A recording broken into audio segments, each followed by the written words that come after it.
Hi, everybody. This is Coffee, and this is the next edition of Coffee Spills the Tea. So, I did an impromptu video on New Year's Eve.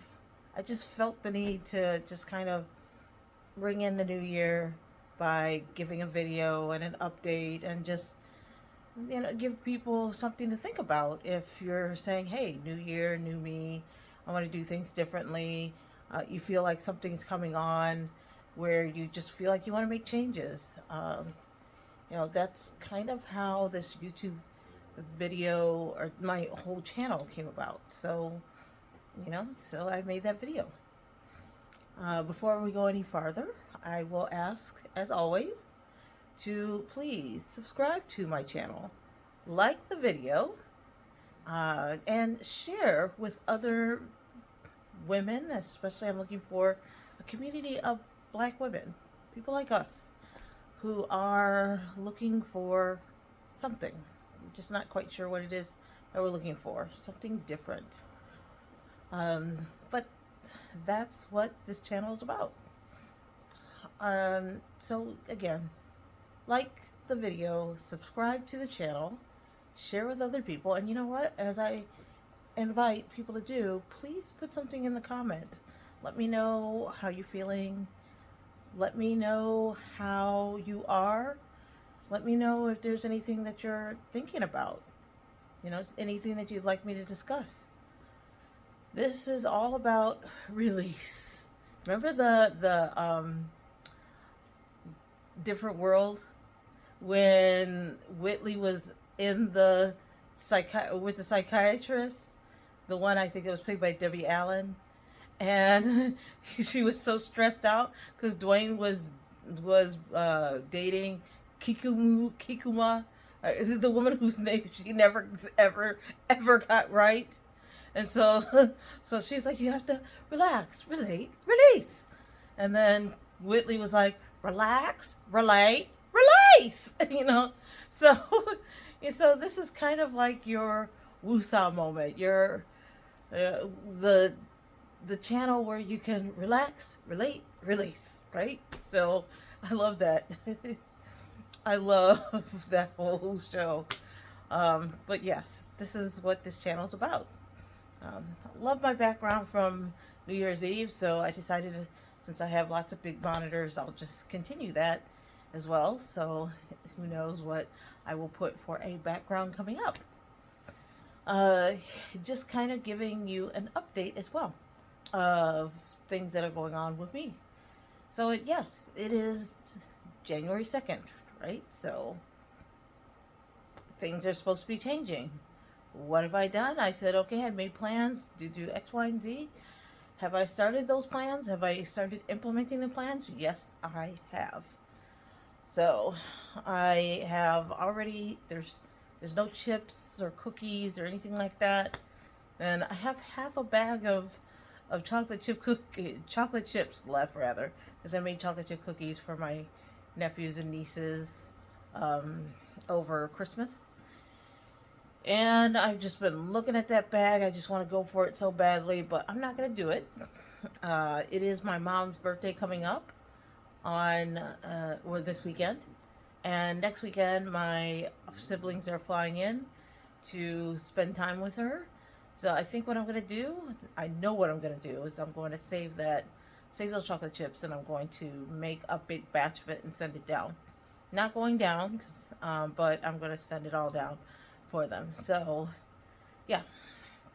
Um, one thing that I have found is that if I make breakfast, I tend to not want to cheat on eating crappy food throughout the day. And I've been skipping breakfast and then just being really hungry. So, what did I do? I started eating breakfast. So, what do I have? Just eggs and then like a small little bagel thing. I'm good.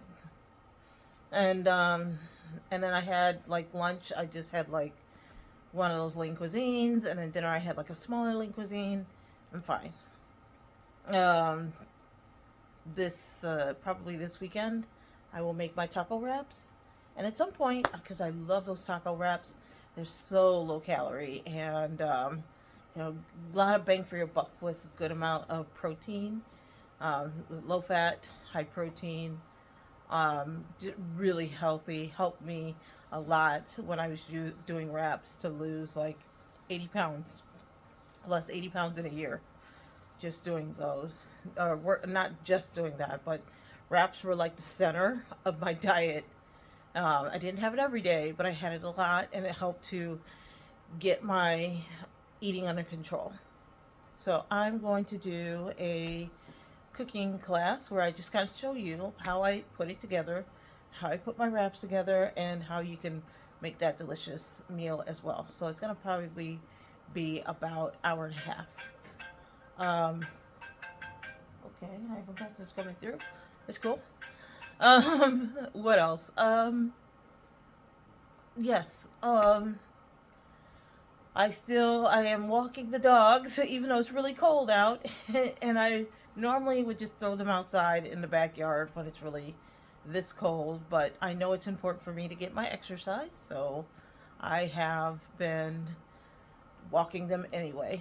I ordered my ankle weights. I decided not to get hand weights because I have a set of ankle weights here, and I think I could probably like use the ankle weights that I have here for my ankles, and then the other ones that I have, which are slimmer, just put those on my hands.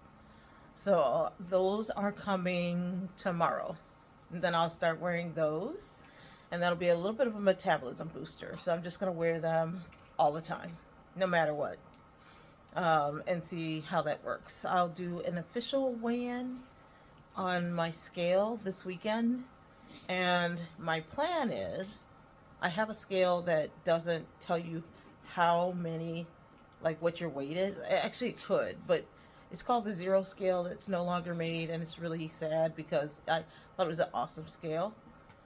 But it's when you get on a scale, like the scale I have, it initially just registers as 0. Then it'll tell you each time you get on a scale if you have a plus, and then how much you gained, or a minus, and how much you lost. And it will tell you like, okay, was this over the period of like, it'll say if I weigh in once a week, then what it'll do is it'll tell me what is my weight loss or gain between 1 week to the next. And then it will, like, over the time, it will tell me like over how many total days. So it actually measures things out in days. So I can say, okay, it'll say like day 6, you lost 2 pounds. And then like maybe I weigh in again day 12, and then it'll say between day 6 and day 12, you've lost an additional 2 pounds. Then it will tell me over the entire 12 days, you've lost a total of what did I say, 4 pounds. Yeah. But if you gained, it'll subtract it out. So it's really nice because it doesn't force me to look at a weight number, which would freak me out. But it just has me focus on, have I gained or have I lost? I do not think that they make scales like this anymore from any other brand. But I just love that scale because I would get so obsessed with trying to like see like how much do I weigh? And I was getting obsessed over how much do I weigh, and it was causing me to do some self-harm with like all the things that I did to try to lose the weight. Now that I focus on just using the scale, and the scale's just telling me if I have a weight, a positive or negative weight gain or weight loss, that my mind I can wrap my mind around that. I will look into it and see if there's any scales out there like that do that. Because it would be nicer. It just kind of takes away that whole, oh, I weigh 335 pounds. Oh my gosh. Ah! Like, no. I'm understanding that, and I really am going to focus on the fact that this is not just a weight gain or a weight loss plan, but this is a lifestyle adjustment that I need to make. Lifestyle adjustment. So this means it's something that I have to do forever. It's not something that I'm going to be doing like for 6 weeks, and then oh, I've lost all the weight, and then I'm back to whatever. This is really a lifestyle adjustment. And I'm happy about that because I know that my lifestyle has not been healthy. And if I want to be healthy, I need to be more into maintaining that healthy lifestyle. So it can't be something where I could just say, oh, I'll do it for a year and then it'll be over. And I already have seen that because I had probably my greatest success. One of my greatest successes was over COVID when I was running and exercising and lifting weights and whatever, and lost that 80 pounds. And, sad to say, but when you lose that much weight and then you stop, it does come back and then some more. And I've seen my body's set point just go up over the years. So this time when I lose weight, I have to focus on just keeping myself in this balance of being healthy and having healthy habits and maintaining those healthy habits. Drinking water, which I said I was going to go to the store this weekend, and I am going to go to the store this weekend, and I'm planning on exchanging out all of I have 6 5-gallon water bottles, so I'm changing those out this weekend, and then I'll be able to better focus on regulating my intake, my water intake. I'm having a little bit of a struggle with trying to get the exercise in outside of just basically workouts. Just because having my friend's dog is just, it's literally taking me an extra hour. Normally if I get up at 5, I'm done by 6, I can walk the dogs, and I'm back by no later than 6:45. But with this third dog who's very persnickety and stressed and stressful, I'm like, I got up at 4:55. I did not get back into this house until almost 7 o'clock. I mean, granted, I finished up and I left out about 6:15, but I mean, 7 o'clock, no, it was after 7. I think it was more like 7:15, and then I had to feed them, and then I had to sit down. I had a client at 8 o'clock. I thought it was 8, turned out it was 8:15. I was not able to start my eggs until 7:50, and so I was just like, there's no time for exercise. So I may have to put that on hold until after I'm returning the dog, after my friend comes back, and that'll be on January 10th. So I'm just counting down the days until he comes and takes his dog back, and then I can get into my real routine. I tend to like to work out in the mornings. I'm not like somebody that likes to work out in the middle of the day. I don't like working out in the evenings. I like doing it in the morning. And if I can get it done in the morning, I just feel like, okay, I'm done. And I feel like it kicks my metabolism up a bit higher. Harder for me to just stop everything at noon and just say, okay, I'm going to work out. I'm just not that kind of person anymore. Yeah, so sorry, my dog is beyond me, and she's just laying on her back and she's just begging for a belly rub, and I am not going to give it to her until after I finish. Okay, I realized that when I did my video, I was talking about kind of foods that I eat and what I will and won't eat, and I said I don't want to. I said I got vegetables, which is true. I got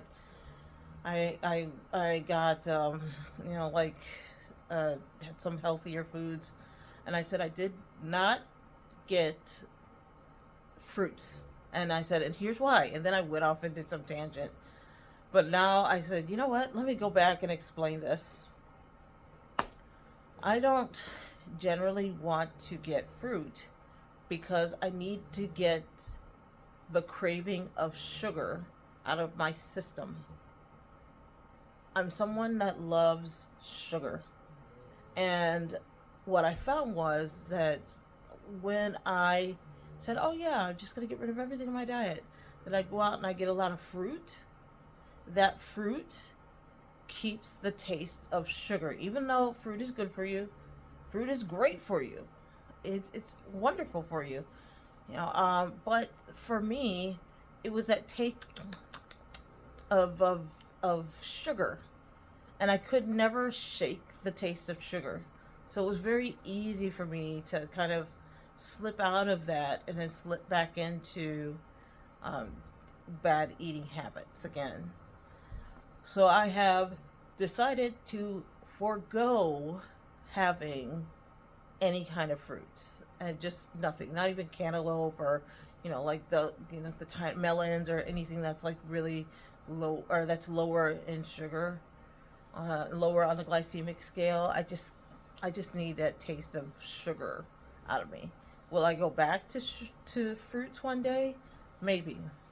But if I did, it would just be things like melons or something along those lines. I just don't think I could go back to high sugar fruits because it would just, I think, just kind of stimulate the taste of the craving for sugar. So, that's one thing that I just think if you're contemplating like saying, hey, I want to be on this diet with coffee as well, is think about the things that might sabotage you. Like what kind of foods will sabotage you, and then just get rid of it. Just get rid of it. Just take it out. Just give it away to people, or finish eating it off, and then just be like, I'm just not gonna get it. Not gonna do it. And then start your new year with not having those vices around. Nothing to trip you up. I just wanted to mention here's a way for you to make a little money. Check. You never know. But I think I mentioned that I had found a paycheck in storage. And it was an old paycheck. And it never said, do not cash after 60 days or 90 days or anything. And I was going to cash it. But my client, who is an attorney, and as a tax attorney, suggested strongly that I do not do that. To let them know, because that check was from 2002. And he was just like, no, no, no, no, no. So he talked to me again today, and he was like, this is what you're going to do. Because after a certain period of time, if a company, like if you had a paycheck or something along those lines and you didn't cash it, the company will then be obligated to turn that money over to the state. And then the state will hold on to that money for however long. But you have to be the one to go to the state and check it. So when I did that, I found out that I didn't just have one check. I had two checks. Two checks that I had never cashed with this company. And since 2015, they had turned that money over to the state. So I went to unclaimed property for my state, and I entered my first name, last name, zip code, social security number, and lo and behold, I found out that I had two checks. So I have to just provide proof of my who I am, So they're going to authenticate me, and for them it was like, you need to show your social security number. So I have my social security card, and you need to show a picture ID, a photo, government photo, government issued photo ID. So I was like, okay, I will have to give them my driver's license. So once I scan those pictures into my phone and then upload that onto the website, then they're going to process it, and they're going to send me a check for the amount of money that I should have gotten paid. It wasn't a lot. I was teaching aerobics classes, but I'm at the point now where, because I'm closing out my storage, which will cost me way too much money, I'm up to finding somewhere in the range of 40, about 50, 60, about $260 so far. And I haven't even gone through like everything. And I found, like I said, I found jewelry that I just was like, I thought I had like just lost it or whatever. And so I was just like, okay, well, that jewelry's gone. I didn't know what happened to it. But now that I'm going through everything before I say, okay, that's going to be donated, I'm now finding things. So I have like a couple gold rings with with diamonds on them, and I was just like, yeah, it's gonna be nice to have those. I probably will just like see what the value of it is. I'll take it to a jeweler, see what the value is of it, and I may just go ahead and sell it because I don't need it. But I also know that gold is worth good money, and who knows? Maybe somebody might want it to give to a sweetheart or something. So I will sell them. All of this comes from me just saying, hey, you know what? It's time for me to make changes. It's time for me to get financial freedom. Time for me to get myself healthy. But then once I said that it's time for me to do this once and for all, then these are the things that I need to do. These are the things that are hindering me. These are the things that are stopping me from being where I need to be, like being healthy, being financially secure. These are things that I need to do, mentally stable. Like, these are the things I need to do. So there's a woman also on YouTube named Stephanie Perry, Perry, black woman. Love her. She is, I would say, a nomad. She travels. She hasn't lived in the United States since, I think she said 2015.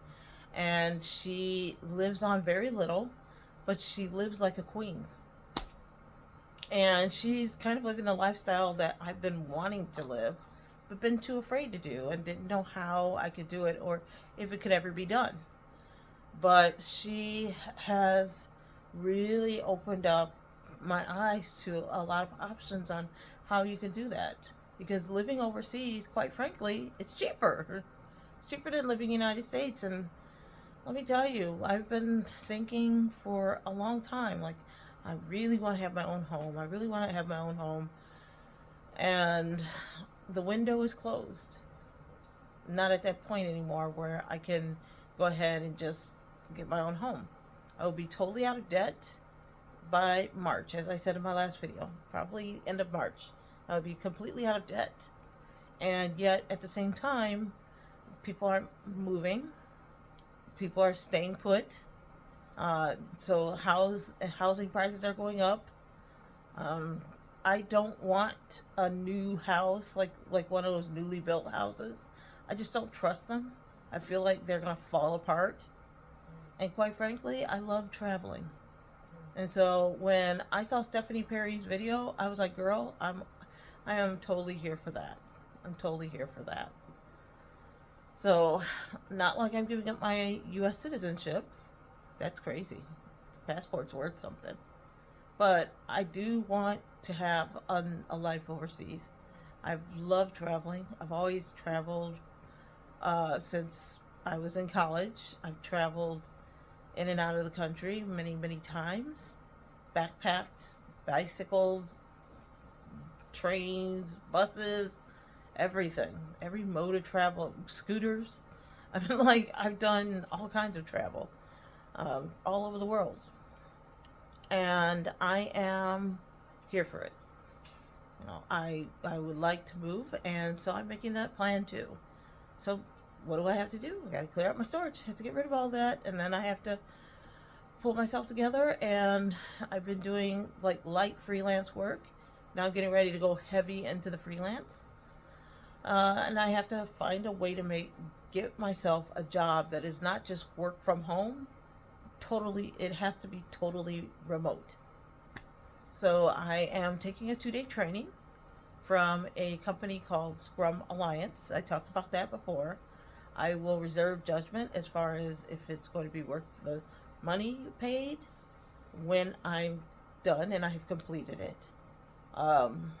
If you've never been a Scrum Master or a product owner or a developer, then, is this going to be a course that's going to be able to help you to get to that level where you can become a Scrum Master or product owner or developer? We'll see. I will let you know. And I will have a segment where I talk about what does it take to be a Scrum Master? What does it take to be agile? If you don't know what it is, don't worry. I'm going to talk people through it and let people know what that involves. And then, are you able to get a job in the field? Because, I see a lot of Scrum Master positions, but I've also seen a lot of them are like, you have to work in the United States, it's US based, blah, blah, blah. Ugh, I don't want to do that.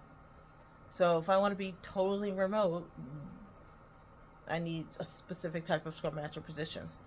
Or I need a specific type of company looking for a Scrum Master where they're going to allow me to work from anywhere.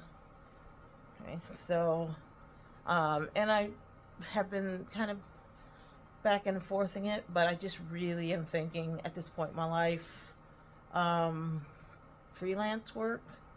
I can find some good contracts where I get to make a nice little chunk of change for a little bit at work, and then just kind of step back from it, and then maybe go do a technical training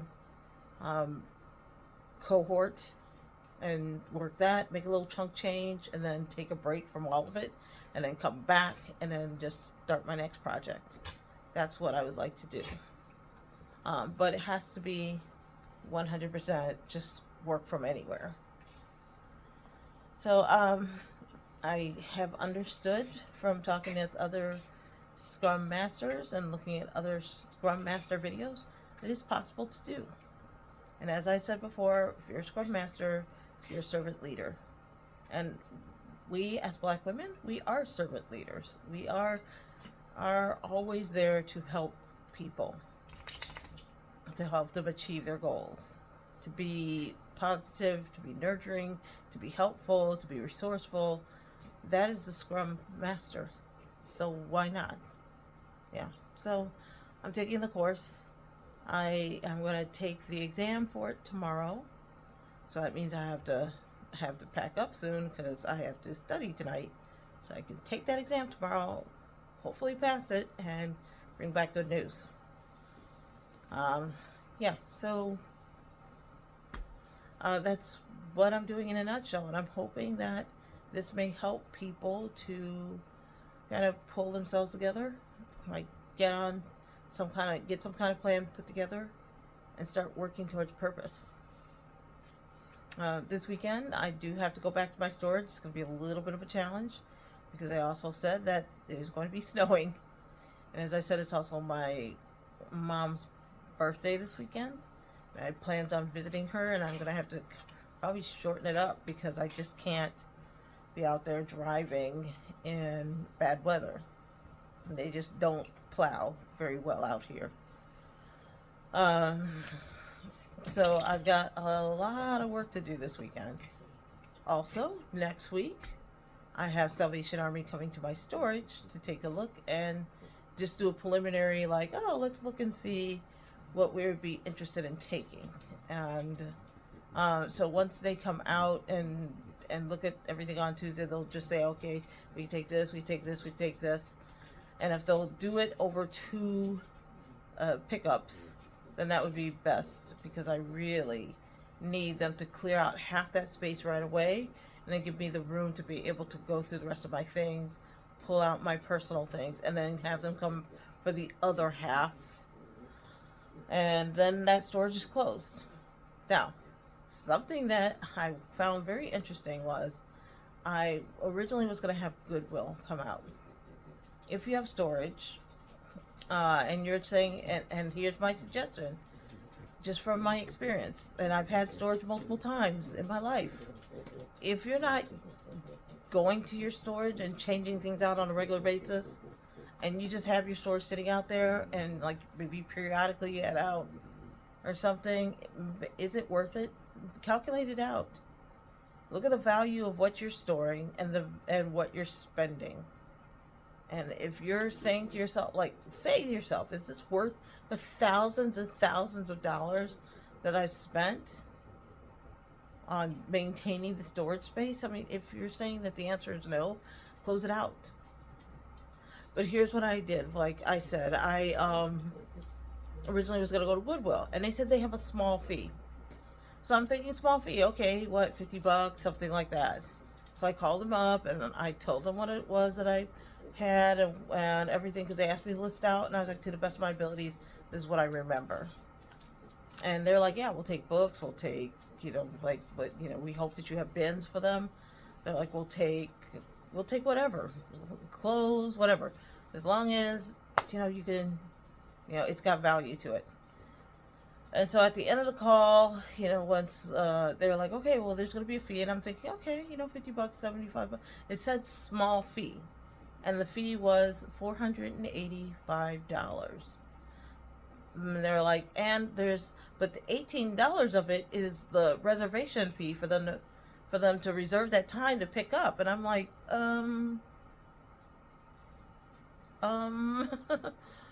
it's a lot of money. But they were just like, no, well, we have to pay for the people's time to come out. We have to pay for their gas. We have to pay for the truck rental, blah blah blah. And I'm thinking, okay, I'll do it. I just didn't feel like I had a choice. As soon as I hang up the phone, I go back to my list, and I'm kind of looking at my list, and I'm thinking, I can't afford $485 at one time. However, again, I also can't afford to keep paying $393 a month. So I look at my notes, because I've been taking notes online or I'm just Google searching, like, who can take a donated pickup. And I see that I took a note for Salvation Army. And I wrote in parentheses free. And I was like, whoa, wait a minute. So I turn around and call them. And I was just like, do you all go out to storage facilities and take donations? Yeah, sure. And I was just like, okay, what do you charge for that? They're like, it's free. And I'm like, okay. I scheduled them. And they said, what we do is we come out, we take an assessment, we look and see. I told you. We'll look and see what looks good, and then we'll take whatever looks good. I said, okay. I immediately turn around and call back Goodwill. Cancel. Not going to do it. I'm just simply I'm not gonna do it. Other reason why I don't want to do it is because my storage facility, which normally they're very responsive when I contact them, when I told them I was closing out, they didn't acknowledge. And so what's to say they're not going to try to charge me for one more month? Now I've spent $266 for one storage unit, $393 for another storage unit, $485 for the Goodwill thing. I mean, I was just no, So I just said, look, I just need very, very much to like cancel this Goodwill thing, and then make sure that my storage knows cancel. Just cancel everything. I do not want this storage after this month. I cannot afford it anymore. I still don't know if they're going to try to charge me for another month. I'm hoping not. But if they do try to charge me for another month, then what I may do is just get on my Facebook page, my Nextdoor page, and say, hey, is anybody looking to store something for like a month, and they're just looking for like a place to store? Split my fees with me, and I'll still have to pay like basically $200, but it'll be a lot cheaper than paying the $393. So I'm gonna find a way to make sure that either I'm paying nothing for next month's rent, or I at least have some way of recouping some of that cost. And then overall, when I add up all the money that I found, plus the fact that somebody would split the storage with me, that means that, hey, I end up actually not having to worry about paying for that storage for that month. So a lot going on.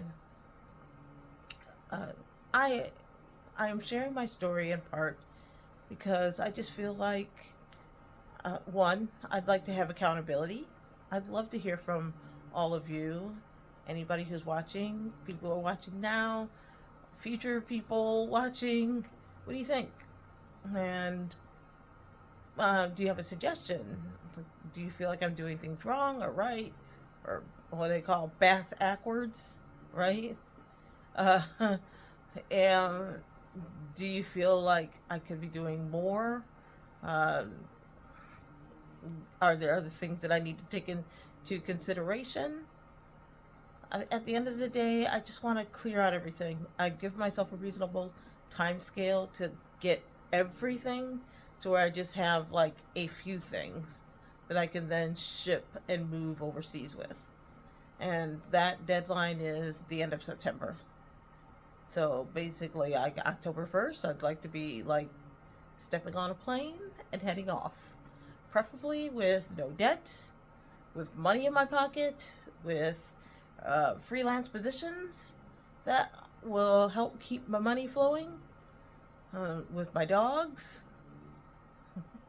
and with a plan for what am I going to do once I get to my destination, my new home country. Which means that I have to start looking at residency requirements and applying for residency, going to different consulates. Luckily, because where I live, there's a lot of consulates here. It will be okay. It'll be okay. But on that note, I think I'm going to end it for today. And I hope that you liked it. As always, please, if you have any comments, put it in the comments below. Please subscribe to my channel. Hit the notification and then select all, so that as I release these videos, and I said I was going to do every Monday and Thursday, and I did do Thursday. It's just later on in the evening, but it is still Thursday. But you'll get those notifications, and then you'll see when I have videos. As always, if you have any suggestions or comments on things that you think could help to kind of spice it up, definitely let me know. Oh, you know what? Before I forget, I'm going to put a shout out for AARP. Now, I thought you had to be like old, like in your 50s and 60s and whatever, like you have to be retired. It's the, what is it, American Association of Retired People or something like that. And it turns out I think you could be as young as 18. And so, yeah, that's awesome. But they are great because I'm putting a shout out there for you. Because if you join, you can join as young as 18. Then they give you all kinds of really great discounts and free things and online things. And, you get the magazine. If you're at a certain age, you get really great insurance for your auto insurance and life insurance. They're awesome. So they are doing a movie. They're doing Selma. I believe they're doing Selma. Oh gosh, I can't remember what day, but it's this month. And it's free. They do a few. You can go to the movie section of AARP, and they have like free movies. And so you click on it, and they will do it like they stream it live the day of. They don't save it. You can't just like start late and just say, oh, I'll just like go back to the beginning. It's live. It's streamed like right at that moment. But they are doing Selma. I want to say they're doing it on the 5th or 6th or the 19th. Can't remember, but it's this month. So if you have not joined AARP, I'm going to put a shout out there for you to consider it. Here's what, like part of the thing that I love about it was that they also have like Tuesday movie nights or something, or Tuesday all day movie day or something like that. It's like they give you like $5 movie passes. Like you buy them, but it's like $5 movie passes. You can go out to movies. I can't remember. I think they have an arrangement with AMC. You can go to any AMC on Tuesdays and like watch a movie for $5. I'm not even sure. They may include popcorn. I can't remember, but it's like $5. Wait, what? Okay. So I highly, highly, highly recommend that you go ahead and sign up for AARP. I think it's like $16 a month. I think your first month is free or something like that. And then it's $16 a month. Best investment I could have ever made. I got it's not AAA, but it's Allstate. It's Allstate supplementary or supplemental like car insurance for like if I ever need a tow, or if I need like like some kind, like my tire changed, like my tire went out, something like that, I can contact Allstate, because you know how it is. You have your regular car insurance, and then something happens and you contact them, and then they act like everything's all cool, and the next thing you know, they're raising your rates. And it's like, wait, what? I mean, you're penalized for using the insurance, but what happened? And if I don't use the insurance, then I'm not penalized, but over time they're still going to raise the rates. But wait a minute, but why am I being penalized for insurance that I'm paying a lot of money for? The insurance that they have is through the Hartford. If you are of a certain age, you get auto insurance much cheaper through the Hartford. Of course, it depends on your history of accidents, whatever, but still extremely reasonably priced. And then everyone has the option. Everyone has the option of the um, supplemental auto insurance, which is like for your toes, and you know, if you need to have your battery jumped or something like that. And so I have used them a couple of times and really been very grateful. And they seem to be faster than my regular insurance as well, like to like get out to me. So I'm just like, well, wait a minute, okay, this is awesome stuff. They give you recipes. Again, they give you those free movies. They have like online courses, virtual courses. They have live courses, live meetups, virtual meetups. They just constantly have things for you, and you don't have to be like 65, 66, 67 years old. You can be as young as 18. And I just feel like it's a really great investment. And I know this is going past the time that I said I was ending this video, but I just felt so strongly because I saw that they're playing Selma, the movie, sometime in January, in early January. I believe it's either early January or the 19th or something like that, in time for Martin Luther King Day. And I just feel like, you know, you gotta go and at least give it a try. They give you a free gift to sign up, try it out. You get like your first month free or something like that. And they start charging like your $16 a month, and it's just like, oh, okay, totally worth it. All right, so on that note, I am actually going to end this video now. And as again, I'll just finish it off. Like my videos, subscribe to my channel, and hit that notification bell for all so that you get those notifications every time I upload the video. This is Coffee Spills the Tea. I'm your host, and I will end off by saying have a great evening and Happy New Year. Happy 2025. Bye, everybody.